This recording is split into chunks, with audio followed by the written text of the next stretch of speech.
പ്രിയപ്പെട്ടവരെ, ഈ ദൈവവചന ശുശ്രൂഷ ചെയ്യുമ്പോൾ ഞങ്ങളുടെ ആഗ്രഹമാണ് ദൈവത്തിൻ്റെ വചനം എല്ലാവരിലും എത്തണം എന്ന ഒരാഗ്രഹം. ദൈവവചനം അനേകർ കേൾക്കാൻ ഇടയാകണം എന്ന ഒരാഗ്രഹം.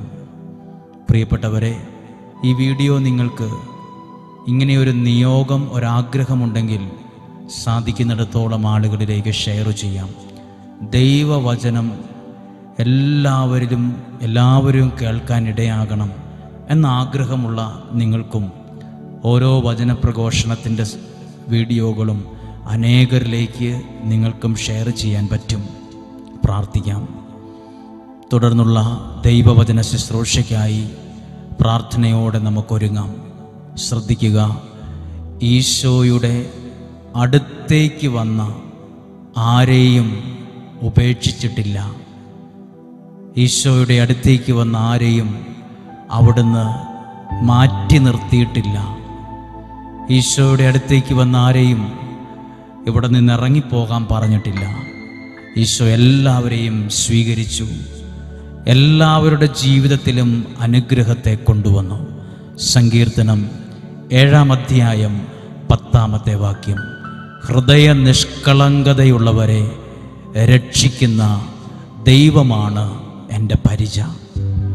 ഹൃദയ നിഷ്കളങ്കതയുള്ളവരെ രക്ഷിക്കുന്ന ദൈവമാണ് എൻ്റെ പരിച. അതിനകത്ത് ദൈവത്തിൻ്റെ സ്വഭാവമുണ്ട്. രക്ഷിക്കുന്ന, നിങ്ങളേതവസ്ഥയിലാണെങ്കിലും ദൈവവചനത്തിൻ്റെ ശക്തി നിങ്ങളെ രക്ഷിക്കാൻ, ഈ അവസ്ഥയിൽ നിന്ന് കരകയറ്റാൻ കാരണമാകും. സാധിക്കുമെങ്കിൽ നമ്മുടെ കണ്ണുകളെ അടച്ച് തുടർന്നുള്ള ദൈവവചന ശുശ്രൂഷയ്ക്കായി പ്രാർത്ഥനയോടെ നമുക്കൊരുങ്ങാം. ദൈവം നിങ്ങളെ സഹായിക്കട്ടെ. നിങ്ങളുടെ പ്രതിസന്ധികളിൽ ദൈവം ഇറങ്ങി വരുന്ന അനുഭവമുണ്ടാകട്ടെ. ഒരാൾ പറഞ്ഞു, ഞാൻ പുറമേ ചിരിക്കുന്നേ ഉള്ളൂ, പുറമേ ഞാൻ ചിരിക്കുന്നു എന്ന് മാത്രമേ ഉള്ളൂ, എൻ്റെ അകം മുഴുവൻ ആകെ സങ്കടത്തിലാണ്. അനേകം ആളുകൾ അങ്ങനെയാണ്, പുറമേ ചിരിക്കുന്നു എന്ന് മാത്രമേ ഉള്ളൂ.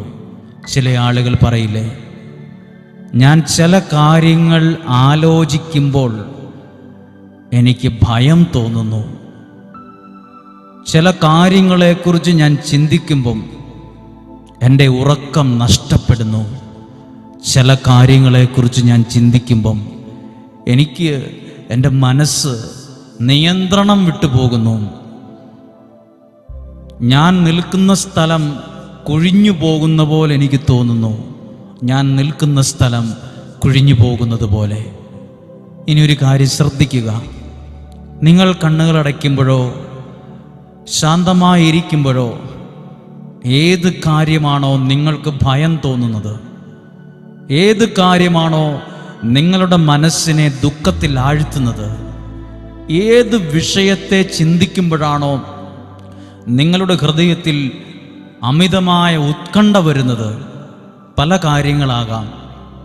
ഒരുപക്ഷെ എൻ്റെ ഭാവിയെ ഓർക്കുമ്പം എനിക്കതൊരു ഭയം തോന്നും. നിങ്ങളുടെ പണി തീരാത്ത വീടിനെക്കുറിച്ച് ചിന്തിക്കുമ്പം നിങ്ങൾക്ക് എന്തൊക്കെയോ ഉത്കണ്ഠകൾ തോന്നുന്നു. നിങ്ങളുടെ മക്കളുടെ ഭാവിയെക്കുറിച്ച് ചിന്തിക്കുമ്പം നിങ്ങളുടെ ഉറക്കം നഷ്ടപ്പെടുന്ന അനുഭവം ഉണ്ടാകുന്നു. ചിലപ്പോൾ ചിലർ പറയും, എൻ്റെ വീടിന് വേണ്ടി കിടക്കുന്ന ഭീമമായ കടം, അതിനെക്കുറിച്ച് ഓർക്കുമ്പം ഞാൻ നിൽക്കുന്ന സ്ഥലം കുഴിഞ്ഞു പോകുന്നത് പോലെ എനിക്ക് തോന്നുന്നു. 100 കാര്യങ്ങൾ ഉണ്ടെങ്കിലും 100 കാര്യങ്ങളുണ്ട്, അതിൽ 99 പ്രശ്നമുള്ള കാര്യങ്ങളാണ്. ഒരു കാര്യം മാത്രമേ സന്തോഷിക്കാനുള്ളൂ.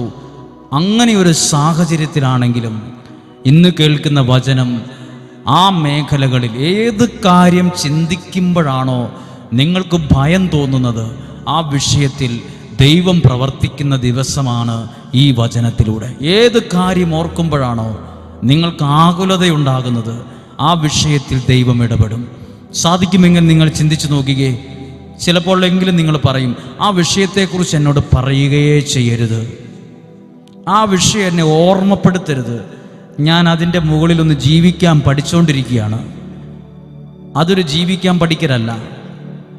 നിങ്ങളെ വിഷമിപ്പിക്കുന്ന, നിരുത്സാഹപ്പെടുത്തുന്ന, നിങ്ങളുടെ ജീവിതത്തിലേക്ക് സങ്കടങ്ങളെ കൊണ്ടുവരുന്ന ആ ഒറ്റ കാര്യത്തെ ഈശോയുടെ കരങ്ങളിലേക്ക് കൊടുത്ത് ഒരു നിമിഷം പ്രാർത്ഥിച്ച് ദൈവവചനം കേൾക്കുകയാണ്. ഈ ദൈവവചനം പരിശുദ്ധാത്മാവിൽ നിറഞ്ഞതാണെങ്കിൽ അത് മനസ്സിലാക്കാനും പരിശുദ്ധാത്മാവിൻ്റെ സഹായം വേണം. ദൈവവചനത്തെക്കുറിച്ച് പറയുന്നത് അത് പരിശുദ്ധാത്മ നിവേശിതമാണെന്ന. അങ്ങനെയെങ്കിൽ കേൾക്കുന്ന നിങ്ങൾക്കും ഒരു സാധാരണ എന്തോ ചില കാര്യങ്ങൾ കേട്ട് ഏതോ ഒരു മൂഢ സ്വർഗത്തിലെത്തിക്കുക എന്നുള്ളതല്ല ഈ വചന ശുശ്രൂഷയുടെ ലക്ഷ്യം. ദൈവവചനത്തിലൂടെ നിങ്ങളെ ഒരാശ്വാസത്തിൻ്റെ മൂഢ സ്വർഗത്തിൽ കൊണ്ടുപോയി എത്തിക്കുക എന്നുള്ളത് ഒരു ഭാഗമല്ല. പക്ഷെ നിങ്ങൾ കേൾക്കുന്ന ഈ വചനം നിങ്ങളുടെ ഏതു കാര്യത്തിലും ഇടപെടുന്ന, പരിശുദ്ധാത്മാവ് സഹായിക്കുന്ന അനുഭവത്തിലെത്തിക്കും. സാധിക്കുമെങ്കിൽ കരങ്ങൾ ഉയർത്തി ഈ നിമിഷങ്ങളിൽ ഞങ്ങൾ പ്രാർത്ഥിക്കുകയാണ്. ഒരുമിച്ച് ഞങ്ങൾ സ്തുതിക്കുന്നു. ഹല്ലേലൂയ. കർത്താവേ, ഞങ്ങൾ ഒരുമിച്ച് പ്രാർത്ഥിക്കുന്നു.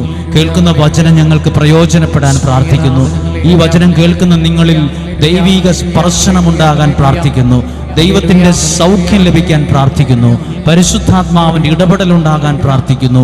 ഈ വചനത്തിലൂടെ ദൈവവചനത്തിൻ്റെ ജീവന്റെ ശക്തി, ജീവന്റെ ഉണർവ് നിങ്ങളിൽ പ്രവർത്തിക്കട്ടെ. അവിടുന്ന് തൻ്റെ വചനത്തെ അയച്ചു, അവിടുന്ന് തൻ്റെ വചനത്തെ കൊടുത്തു. അത് കൃപയ്ക്ക് കാരണമായി. ഞങ്ങൾ സ്തുതിക്കുന്നു. ഹല്ലേലൂയ. യേശുവേ, യേശുവേ ആരാധന. ഹല്ലേലൂയ. ഈശോയിൽ ഏറ്റവും പ്രിയപ്പെട്ടവരെ, ദൈവവചനമാണ് കേൾക്കുന്നത്. അത് ഏറ്റവും പ്രധാനപ്പെട്ട കാര്യമാണ്. ദൈവവചനം കേൾക്കാൻ പ്രയോജനപ്പെടുത്തുന്ന നിങ്ങളുടെ ഈ സമയത്തെ വരെ ദൈവം മാനിക്കും. പറയാനുള്ള കാരണം, വിലയുള്ള ചില കാര്യങ്ങളാണിതെല്ലാം. ദൈവവചനം കേൾക്കുന്നതും പ്രാർത്ഥിക്കുന്നതും സ്വർഗത്തിൻ്റെ കണ്ണിൽ വിലയുള്ളതാണ്.